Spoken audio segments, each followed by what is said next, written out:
Halo kawan-kawan, kembali lagi bersama saya Lili dari CSO Jogja Lantai 2. Nah, kali ini kita akan lanjutkan pembahasan tentang jasa-jasa apa aja yang kita layanin atau apa aja yang bisa kita tanganin ketika bekerja sama dengan klien. Nah, saat ini saya akan membahas tentang poin persiapan yang perlu disiapkan klien ketika berminat menggunakan jasa kita. Nah, apa aja sih sebenarnya yang harus disiapin sebelum masuk? Jadi biar ketika bekerja sama dengan kami, klien masuk bisa langsung kita eksekusi agar lebih cepat untuk iklan bisa running. Nah, di sini saya akan menerangkan ada 15 poin yang perlu klien siapkan ketika memang mau menggunakan jasa kita. Nah, poin pertama yang perlu klien siapkan ketika mau masuk kerja sama dengan kita adalah username dan password IG. Nah, ini digunakan untuk proses sinkronisasi antara fanpage dan akun Instagram agar iklan nanti bisa tayang di Instagram juga kayak gitu. Nah, tapi ketika klien merasa keberatan, nanti bisa kita bantu untuk proses sinkronisasinya nanti klien yang akan melakukan eksekusinya atau nanti melakukan prosesnya.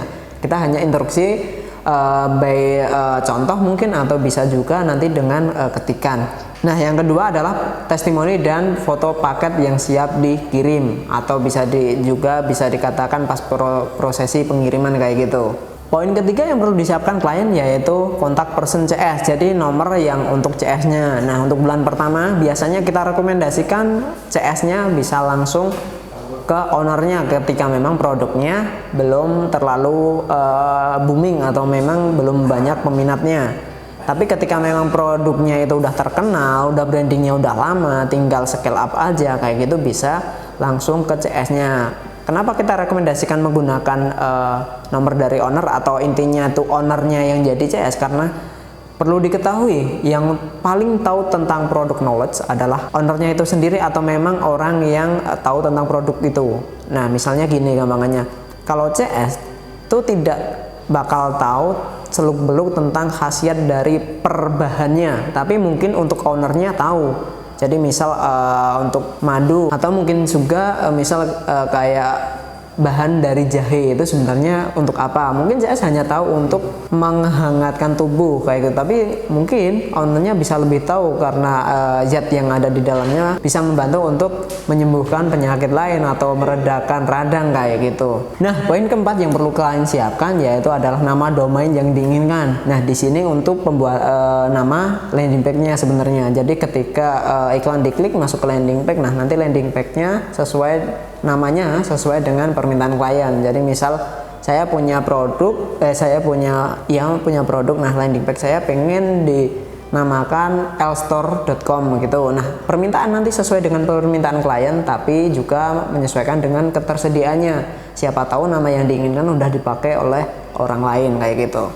Poin kelima yang perlu disiapkan adalah harga dan rincian promo yang disiapkan oleh klien. Jadi promo apa aja itu langsung disiapkan dulu materinya, nanti dikirim ke kita. Nah, prosesnya akan lebih cepat. Jadi misal kayak beli 1 gratis 1, beli 2 gratis 1, ataupun bisa misal saja gratis ongkir atau yang lain kayak gitu.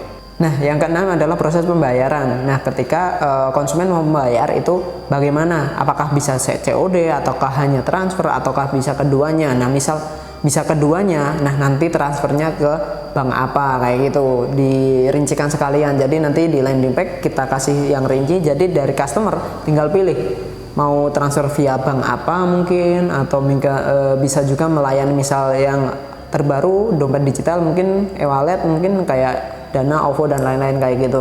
Nah, ketika COD nanti apakah bisa melayani melalui JNE, SAP atau yang lain kayak gitu. Nah, poin ketujuh ini adalah rincian tentang pengirimannya. Maksudnya di sini adalah agensi mana aja yang sudah bekerja dengan penjual atau dengan klien itu untuk pengiriman produknya. Jadi misal bisa melalui JNE atau mungkin juga SAP mungkin atau juga Tiki, JNT dan lain-lain kayak gitu. Nah, poin ke-8 adalah tentang info produk. Terus di dalam info produk itu yang perlu disiapkan oleh klien adalah kayak unik produknya, unik produk itu apa bedanya dengan yang lain. Nah, ketika bahan-bahannya itu berkhasiatnya seperti apa kayak gitu. Jadi tentang kurang lebih ya seluk-beluk dari produk tersebut, manfaat, khasiat dan unik sellingnya atau unik produknya dibandingkan dengan produk yang lain kayak gitu.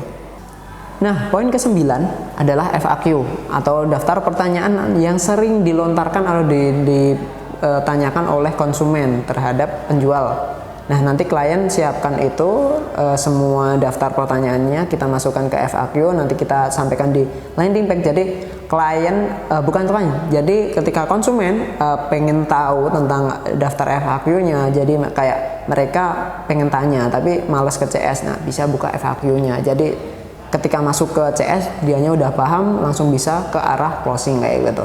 Nah, poin ke-10 ini tentang pemesanan. Nah, maksudnya pemesanan di sini adalah di akhir landing page kan kita pasti akan sertakan untuk tombol WA ataupun form. Nah, itu nanti dari klien bisa milih salah satunya, menggunakan form atau klik WA. Nah, biasanya ada perbedaan di antara hasilnya nanti. Maksudnya di sini, ketika menggunakan klik WA, ada kemungkinan besar leads yang masuk akan lebih banyak. Karena apa? Mereka yang kepo, mereka langsung masuk ke WA, langsung tanya ke CS. Sedangkan ketika menggunakan form, itu bisa juga menjadi sebuah filter ketika klien atau calon konsumen yang kurang berminat dengan produk tersebut, dianya akan enggan untuk mengisi. Soalnya apa? Konsumen itu pasti akan sita waktunya sepersekian detik untuk mengisi form tersebut. Ketika konsumen enggak berminat dengan produk tersebut, pasti dianya enggak akan tanya-tanya. Karena apa? Menurut mereka, ribet, harus ngisi dulu nih. Padahal cuma mau tanya harga, misalnya bukan harga.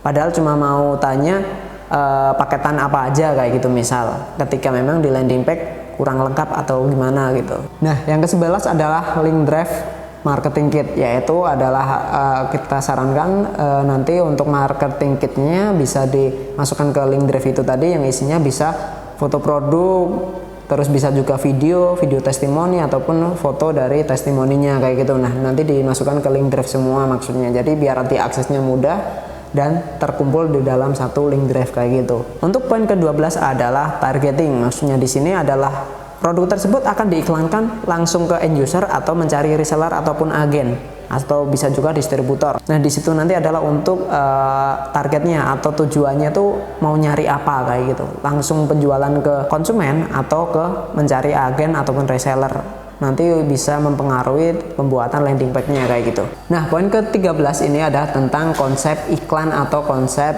landing page-nya. Jadi istilahnya referensi, biasanya klien sebelum masuk itu udah pernah lihat iklan sejenis di kompetitor. Nah, ada beberapa kompetitor yang hasil iklannya bagus. Nah, dia minat. Nah, itu bisa jadiin referensi untuk kita. Nah, nanti kita olah agar berbeda atau mungkin bisa lebih bagus daripada kompetitor kayak gitu.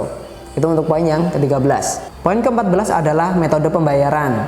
Metode pembayaran di sini untuk digunakan biaya iklan hariannya. Jadi nanti kan dari Facebook ngambil ke rekening tersebut. Nah, kita sarankan bisa menggunakan Mandiri yang ada logo Visa ataupun bisa juga BTP Ingenius. Kalau yang terbaru ada juga Bank Jago. Intinya bisa untuk pembayaran internasional kayak gitu. Atau bisa juga pakai kartu kredit. Nah, untuk poin yang ke-15 adalah poin terakhir, yaitu tentang referensi untuk AdSimac AdsCopy. Jadi di sini adalah referensi gambar yang untuk tampilan di iklannya, tampilan iklan dan sekaligus caption ataupun AdsCopy-nya di situ.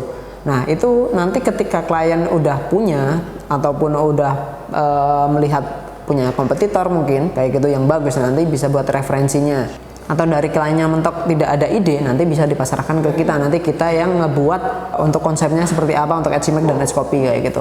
Oke kawan-kawan, untuk penjelasan kita cukup 15 itu dulu untuk materi apa aja yang perlu klien siapkan ketika mau menggunakan jasa kita, agar ketika masuk ke tempat kita bisa langsung kita proses kayak gitu. Nah, untuk selanjutnya mungkin bisa kita bahas tentang mengenai produk apa aja yang potensial untuk diiklankan di tahun 2022, di tahun depan kayak gitu. Karena sebenarnya untuk Facebook adalah mempunyai tren-tren tersendiri ketika pergantian tahun kayak gitu. Oke, untuk materi kali ini cukup segitu dulu. Jangan lupa klik subscribe dan juga lonceng agar kalian mendapatkan notifikasi ketika kita upload video terbaru. Dringo Digital Media, teman bertumbuh.